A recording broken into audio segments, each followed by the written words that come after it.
Hi everyone, good morning. আজকে অনেক দিন পরে চলে এসেছি আরও একটা ভিডিও নিয়ে। তো আমি এখন বর্তমানে এসেছি আলিপুরদুয়ারের বাড়িতে। এখন বাজে 8:30টার মতো। তো আজকে ভাবলাম আজকের দিনটা তোমাদের সাথে শেয়ার করি। এখন আমি যাব আমার মা আর দিদির সাথে এখানে যে আলিপুরদুয়ারের ছিন্নমস্তা মায়ের মন্দির আছে সেখানে। তো চলো তোমরা ভিডিওটা কন্টিনিউ দেখতে থাকো। আর এই যে সকাল সকাল বসে পড়েছি চা আর বিস্কিট নিয়ে, এটা খেয়ে তারপরে স্নান করে ঘরে পুজো দিয়ে নেব। তো স্নান করে এখন চলে এসেছি পুজো দিতে, পুজোটা আগে দিয়ে নিই। আর এই যে দেখো আমার পুজো দেওয়াও কমপ্লিট হয়ে গেছে। যেহেতু আমরা এখন মন্দিরে যাব, তো সেই জন্য ঘরে পুজোটা দিয়েই বেরোলাম, কারণ আসতেও দেরি হয়ে যাবে। এদিকে দেখো আমি পুরো রেডিও হয়ে নিয়েছি, এখন ড্রাইভারও চলে এসছে, আমরা এখন যাব মন্দিরে। আমরা এখন যাচ্ছি ছিন্নমস্তা মায়ের মন্দিরে, যেটা আমাদের আলিপুরদুয়ার জাংশনে আছে। তো আমাদের বাড়ি থেকে সেটার ডিস্টেন্স 15 মিনিট থেকে 20 মিনিটের মতো।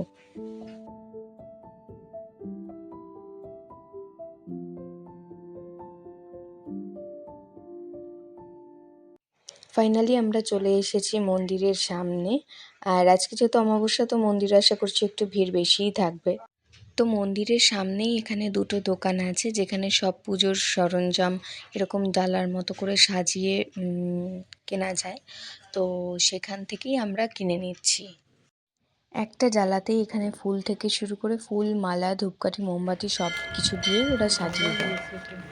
তো আমরা পুজোর ডালাটা কাউন্টারে জমা দিয়ে চলে এসেছি এখন শিব মন্দিরে। মায়ের মন্দিরের পেছনেই রয়েছে শিব মন্দির, আর পাশেও একটা মন্দির আছে। তো আমরা ব্যাক সাইডে যে মন্দিরটা আছে সেখানে এসেছি এখন, কারণ পুজো শুরু হতে দেরি আছে, 12টার থেকে পুজো শুরু হবে, তাই আমরা এই মন্দিরটা ততক্ষণে ঘুরে যাচ্ছি।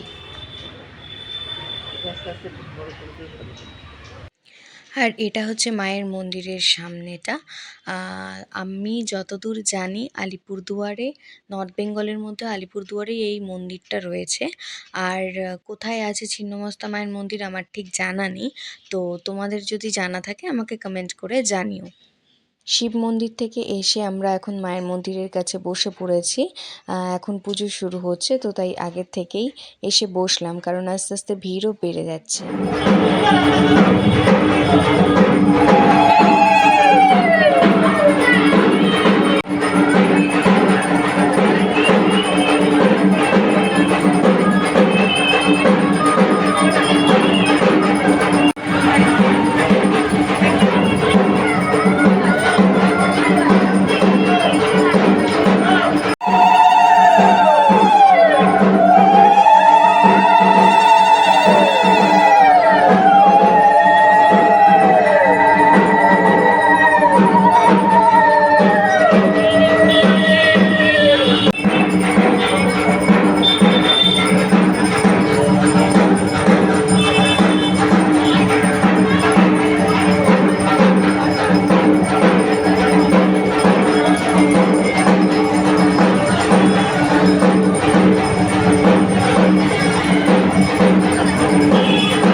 আমাদের পুজো দেওয়া কমপ্লিট হয়ে গেছে। আর আজকে এখানে এতটাই ভিড়, কিন্তু তাও সুন্দর মতোভাবেই পুজো দেওয়া গেছে, কারণ এখানে পুজো দেওয়ার সিস্টেমটা খুবই সুন্দর। কাউন্টারে পুজোর সরঞ্জাম সব জমা নেওয়া হয়, অঞ্জলি দিতেও কোনো সমস্যা হয় না। তো আমরা ভালো মতো পুজো দিতে পেরেছি।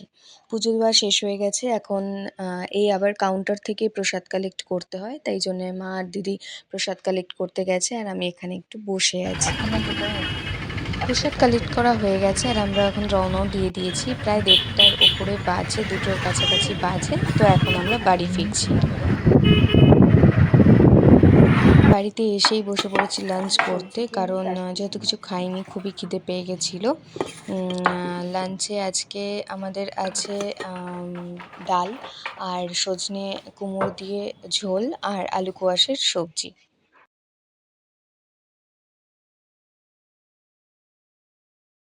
এখন বাজে 2:30-এর মতো। আমরা বাড়িতে এসেই আগে লাঞ্চটা সেরে নিয়েছি। এখন আর তেমন কোনো কাজ নেই, এখন একটু রেস্ট করব। আবার তোমাদের সাথে দেখা হচ্ছে বিকেলে চায়ের আড্ডাতে।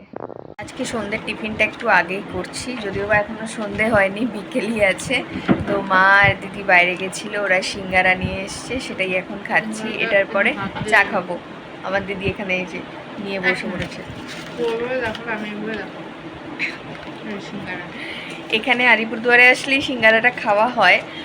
এখানে আমাদের এখানে মাধব মোড় বলে একটা জায়গা আছে, সেখানে মাধব মিষ্টান্ন ভাণ্ডারের সিঙ্গারাটা আমার বেশি পছন্দের। তো ওখান থেকেই এনে খাই যখন আসি। সিঙ্গারা খাওয়া তো আমাদের হয়ে গেছে, খাওয়ার পরে এখন নিয়ে বসে পড়েছি চা। সন্ধেবেলাতে একটুখানি চা দরকার পড়ে রোজই আমার, তো এখন চাটাই খাচ্ছি। চা খেয়ে আর তেমন কোনো কাজ ছিল না এখন, তাই ভাবলাম একটু হাঁটাহাঁটি করি, তো বাড়ির ভেতরে একটু হাঁটছি। তো যাই হোক, এই ভিডিওটা এখানেই শেষ করছি। আবার চলে আসবো আর একটা ভিডিও নিয়ে। চলো টাটা।